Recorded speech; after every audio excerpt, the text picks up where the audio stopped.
Hi everyone. I'm gonna try and help you get through the review sheet that I gave you earlier this week for tomorrow's or for Monday's exam. And I'm just gonna start off going through what we've got. So with number one, let's start off. An object is moving with constant non-zero acceleration in the positive direction. So the position versus time graph of this is going to be, well, we've got to realize that it's acceleration and it's a position time graph. So there's a position time graph, and we're going to be dealing with something that looks like that or something that looks like that. So acceleration in the positive direction. So we're going to have some sort of a parabolic curve on that, and that's going back to your sheet that you guys you have or you should have. Number two, object is experiencing constant non-zero velocity in the positive direction, and we're looking at a velocity versus time graph. So there's zero velocity, positive velocity, negative velocity. Constant non-zero velocity would mean positive, well, in the positive direction. So we're dealing with something that's in the positive. And it's constant velocity, which means it will be a straight line. So horizontal, straight line. Number three, a ball is thrown straight up, reaches maximum height, then falls back to its initial height. As the ball is coming down, we should remember the ball is moving downwards and the acceleration of the ball is also downwards because it is gravity, which is negative 10 meters per second squared. So both of its velocity and acceleration are pointed down. Now if I asked you what was going on when the ball was going up, the velocity would be going up because the velocity would be positive, and the acceleration would still be down because gravity always pulls down. So you'd have a positive velocity, negative acceleration. So those are things that you could start thinking about in terms of what I could ask you on the exam. All these are good exam questions. Next up, an object is thrown straight up with a velocity of 14 meters per second on the surface of planet X. So anytime we see any of these types of problems where you actually have to come up with an answer, you should probably start off with a VI, VF, A, T, D chart. So, and then we can figure out the algebra afterwards. So I'm going to try and set this all up. And what I'm going to do is I believe I'm going to be doing this a lot. So I'm going to copy all of these. Let's lock or group them all. And then we can copy. So every time that I have to do this, I don't have to waste time writing this chart down. Anyway, so the VI, VF, so object is thrown upwards with a velocity of 14 meters per second. So that seems to me to be how fast it's going when it starts. So positive 14 meters per second. The acceleration is negative 3.5 meters per second squared. And at the end of its trip, it's going to be going 0 meters per second. So this is really all we know, and we're asking for the maximum height. And the reason I can assume that the VF is 0 is because that's how fast the object's going to be going at its maximum height. So we can solve this D by using this VF. Those two tie to each other. They're tied together. And if we've got an equation, if I were you, I would be doing VF squared equals VI squared plus 2AD, because we have VI, VF, A, and D. So that would be 0 squared equals 14 squared plus 2 times negative 3.5 times D. And we're going to go ahead and solve for D. So to start this off, I'm going to say let's do as much algebra as we can here. So 0 equals 196 plus negative 7D. And then we can go ahead and subtract 196 from both sides. So that would be negative 196 on that side, negative 7D on that side. And then we're going to go ahead and divide both sides by negative 7. So negatives will cancel out. 196 over 7 will give us a D of 28 meters. And that should be that. So the answer for that one is D. Next up, a ball is thrown straight up. What's the acceleration just before it reaches its highest point? ladies and gentlemen, the acceleration of anything that is thrown up is always going to be negative 9.8. So exactly negative 9.8. And we say in physics when we're doing calculations it's going to be negative 10. So, but when we're talking about concepts, it's always negative 9.8. Next up, we've got an object moving in a straight line with constant acceleration. Initially it's going at 16. 3 seconds later it's going at 10. Sounds like we got to do a problem. So let us paste, and we can move this over somewhere. We'll go here with it. So let's go ahead and fill some stuff in. The initial is 16. The final is 10. The time is 3, and we're looking for the displacement. And if you look at all of our equations, there is no displacement without an acceleration. So you have to figure out the acceleration first so that then you can figure out the displacement. Every single equation we've got has got both A and D in it, so you can't just solve for D without already knowing A.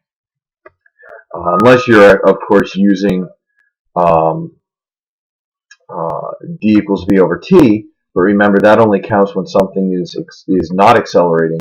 And here you're starting at 16 and ending at 10, so you are accelerating.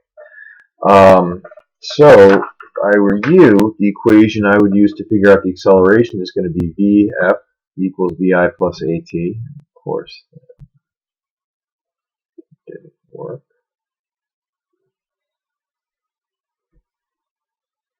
Let's try this again. Hello, are you going to let me write?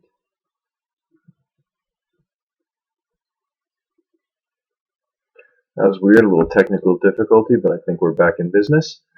So VI, VF, ATD. If I were you, I would be going to solve A with VF equals VI plus AT. And we know that VF is 10, VI is 16, A is we don't know, and T is 3 seconds. So we can go ahead and do some algebra. We're going to subtract 16 from both sides. So that's going to be 10 minus 16 is going to be negative 6 equals, those are going to cancel, 3a. And on a good day, divide both sides by 3. Negative 6 divided by 3 is going to be negative 2 equals my acceleration. So that's good. We now know that the acceleration is negative 2. And now we can go ahead and figure out the displacement. And if I were you, I would be going with Vf squared equals Vi squared plus 2AD. Hopefully I can fit this all in. Which will give us 10 squared equals 16 squared plus 2 times negative 2 times D. So 100 will equal 16 squared is 256. I've actually got it written down next to me. That's why I keep looking off camera. Plus negative 4D. And then we can do some regular plain old subtraction here. We're going to subtract 256 from both sides. 100 minus 256 is negative 156 equals negative 4D. We're going to divide both sides by negative 4. Those will cancel out. We'll be left with D equals negative over negative is positive. 156 over 4 is 39 meters. So there you go. Bring that back up here, and the answer for this one, number 6, is 39 meters. Hope that helped. This is, again, a tougher problem, only because you have to figure out the acceleration first before you can really do anything else. And again, that's because all the equations that we have, where there is acceleration, in order to figure out any displacement, you need to know the acceleration. Brick is dropped from the top of a building. We talked about this in class. The acceleration of both bricks, no matter what, is going to be negative 9.8. So the first brick will never accelerate faster because it's always negative 9.8. The second brick will never accelerate faster because they're both going negative 9.8 meters per second squared per acceleration. They will both accelerate at the same rate, so that works, and it's not impossible. I'm very rarely going to give you anything that's impossible to determine. So both bricks will always accelerate at the same rate, and that rate is negative 9.8 meters per second squared.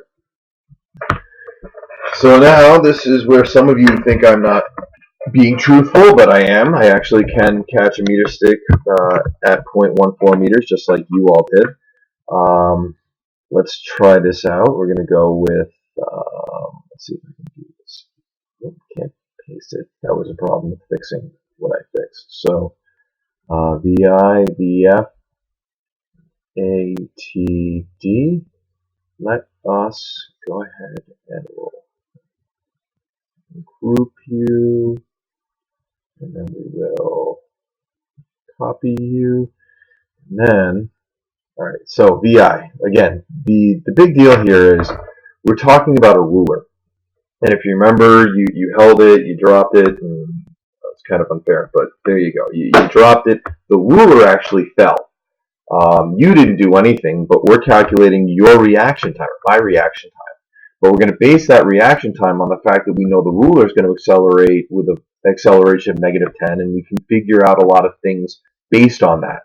So we have to ask ourselves, what do we know about what's going on with the ruler? And we know the ruler's VI is 0, and we really don't care about the VF. The acceleration is -10. Let's give me some equal signs here.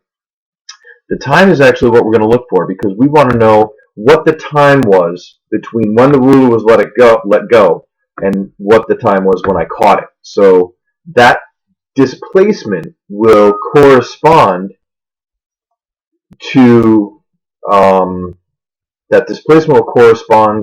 a certain amount of time that passes. We know that displacement is 0.14 meters. And the way that we can actually figure this out is using the old trusty displacement formula. D equals VIT plus 1/2 AT squared. So the displacement is negative. I should make it a point of that. It's negative 0.14 because the ruler is going down. D is negative 0.14 equals 0 because the ruler wasn't moving to start with, times T, plus 1/2 A, 10, T squared. Now the beauty of this is, it looks like it's a quadratic function, and it is a quadratic function, but the fact that you've got a 0 here means that 0t is going to turn into 0. So we're left with negative 0.14 equals 1/2 A T squared. So last time I checked, half of -10 is -5. T squared equals negative 0.14. And we can actually do some algebra here. -5 divided by -5. So we'll divide both sides by -5, and you're left with T squared equals, negative divided by negative is a positive, 0.028. And we're going to take the square root of both sides. T will be 0.16, and it's actually plus or minus 0.16 seconds. And because we're dealing with time, you're going to ignore the negative, and the time is 0.16 seconds positive because we go forward in time. Fair deal. I hope you understand that one. That's an important one that I would really try and understand. And I'd actually, if you're going to study, go back and look at your own results for your reaction time that we did in class. Next up, let us paste. See, I often wonder if trying to be faster and more efficient just ends up costing me time in the end. Equals, equals, equals, equals, equals. And let's group all of these together. And then we can, let's try that. All right. So, bike accelerates from rest, so that looks like VI, to a speed of 7.1. So 0 to 7.1 meters per second over a displacement of 35.4 meters. We're looking for the acceleration of the bike.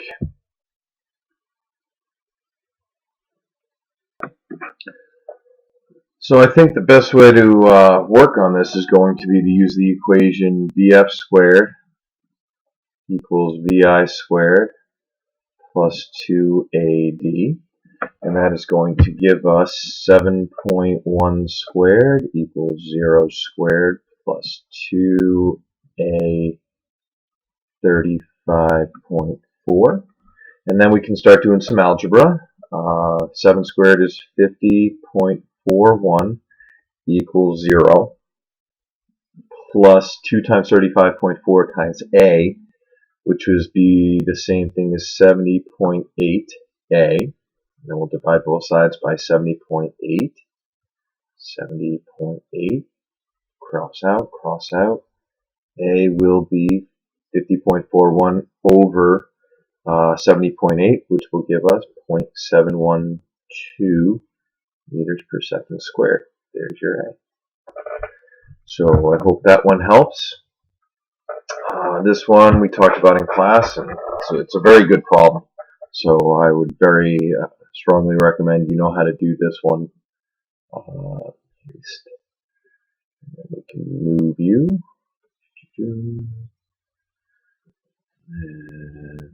Cool. So, Grand Canyon, deepest point, 1,600 meters deep. If I took a rock, how long would it take to drop to the bottom? So we're talking about dropping something, and whenever you drop something, the initial velocity is going to be 0. The final velocity is not what we're looking for, so we don't really care about that. The acceleration we know is -10. Time is what we're looking for, and the displacement is going to be -1,600. And we remember it's negative because it's displacing down. So the first thing you should probably think about is what equation uses VI, A, T, and D, and that would be the displacement one. D equals VIT plus 1/2 AT squared. -1,600 equals 0 T, so whatever, plus 1/2 AT squared, but that A is -10, and 10 times negative, or 10 times a half is -5. So I'm just going to substitute that in. And because this is kind of irrelevant, it's just 1,600 equals -5t squared. We can divide both sides by -5. And we would be left with t squared, those will cancel, equals 1,600 over -5. And those two negatives will become positives, and we'll end up with 320. You take the square root of both sides. T is going to be 17.88 seconds, plus or minus, and again, because it's time, we get rid of the negative, so it's positive 17.88 seconds. Next, paste. We're going to talk about Michael Jordan, his airness. And this is a tough one because it sort of makes you think about things like hang time, and it sort of puts you into a position that you're not really used to thinking about things. So we know Michael Jordan goes up, and he has to then come back down. And the only thing that we really know is he can jump up to 1.29 meters. And I'm going to take that and use that as his displacement, positive 1.29 meters. And we're looking for what his takeoff speed is and what his hang time are. And I'm going to say to you, we know the acceleration is -10 because the second he leaves, he becomes a projectile. And after he goes up 1.29 meters, he actually stops. So his final velocity is going to be 0 up there.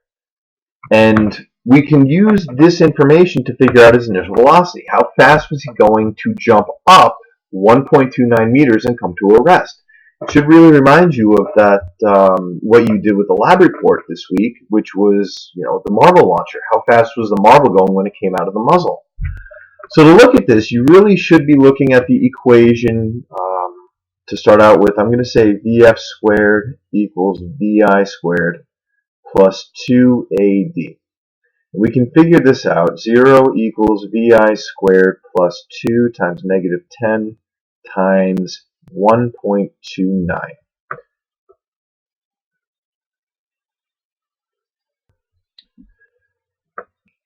So let's see here. 2 times -10 times 1.29 is going to be 0 equals VI squared plus -25.8. And then we'll subtract VI squared from both sides.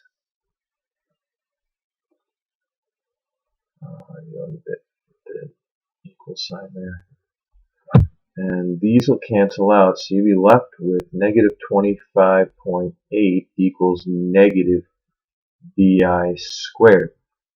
Now the good thing is the negatives become positive and vi squared equals positive 25.8. Square root of both sides should give you a vi of 5.07, which is nice. So we can bring this up here to 5.07 meters per second is his initial velocity. So now we can go ahead and figure out what that hang time is. And I'm going to say that to do that, all we need is time. So we got a VI, a VF, and an A and a T. So I would say just use the easy equation. VF equals VI plus AT. So 0 equals 5.07 plus negative 10t.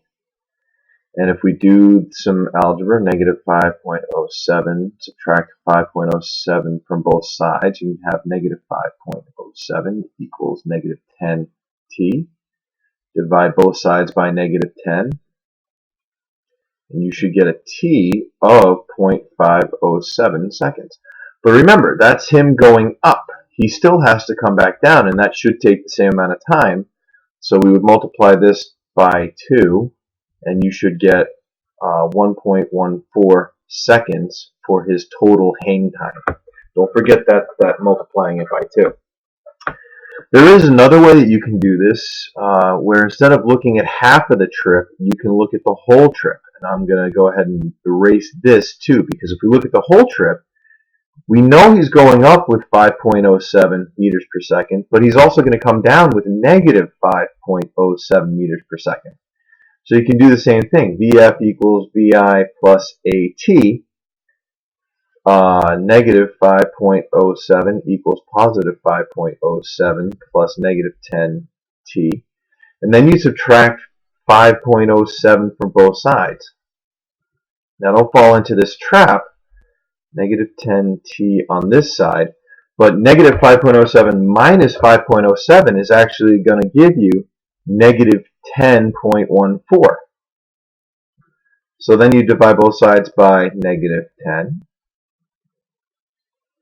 Boom, boom, and you should still end up, if you do your division right, with a time total trip of 1.014 seconds. So it's the same thing this way or that way, one way or the other.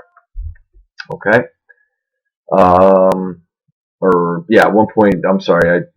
On the previous thing I said 1.14. It's 1.014 seconds. So I hope that helps, and I hope you're in good shape with that. Then this is the what's his name? Felix Baumgartner thing. Let's go with edit, paste, move it over here, and marker. Okay, so we know he's 37,024 meters. We know he's going to fall that far, so it's a negative 37024 meters. We know the acceleration is negative 10, and we know his initial velocity is 0. Assuming he drops a rock with him and there's no air resistance, let's actually make it so that the rest of this, you can actually read it. There you go. How long will the rock, or how fast will the rock be going when it hits the ground? So we're looking for VF. Pretty standard.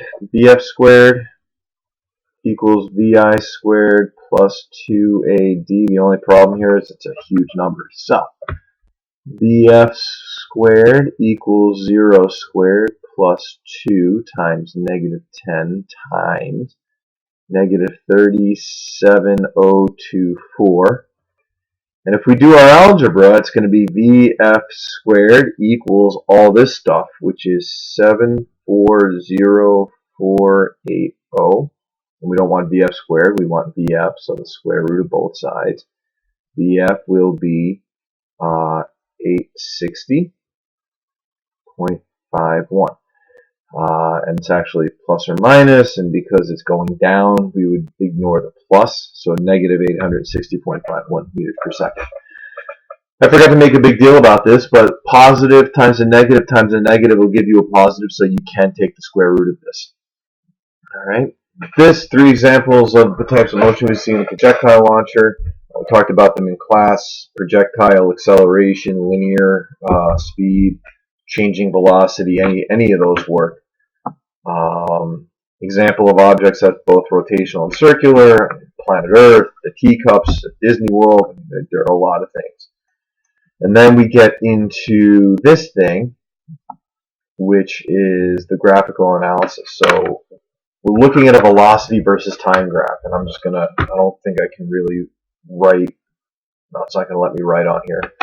But we can do this sort of together, or just keep an eye on my mouse pointer. In a velocity versus time graph, we're looking for positive velocities. And I'm telling you right here that 0 is this line. So anything that's on this line is going 0, anything that's above this line is going positive, and anything below this line is going negative. So where is V positive? Well, anywhere that's inside of this box. Looks like A and B and G. And where's V negative? D and E, because I don't have anything here. Where's the object at rest? Well, that's going to be any place that the velocity is exactly 0, which would be C and F. Where's the object accelerating? Well, that's going to be any place that the velocity is changing, so it's not going to be a straight line. B, D, and G. Okay, and you could, I guess, say sort of C because it's stopping and turning around, but really the good answers are where you can actually see a slope. Okay? And then where is the object experiencing constant velocity? That's where we'd be looking for that flat straight line because you're locked in at whatever speed you are. So I would say A and E. This is a displacement versus time graph. Where's the object at rest? So we're going to be looking for flat areas here. So A and E, I would say, are your two spots where you're at rest. Where's the object experiencing constant positive velocity? Well, you were looking for a slope, a line with a slope that is positive. So there's only one place I see that. Nice straight line, C. Where's the object experiencing negative velocity? It's not. That's a trick question. Where are we experiencing acceleration? Any place where there's a parabola. So B and D, and again, you should have this in your notes somewhere. And where is that acceleration positive? Parabola had better be opening up for positive acceleration. So that would be B. Alrighty.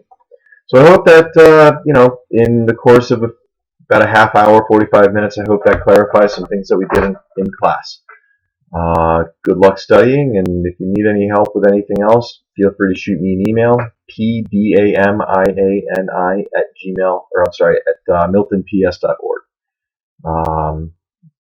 Take care.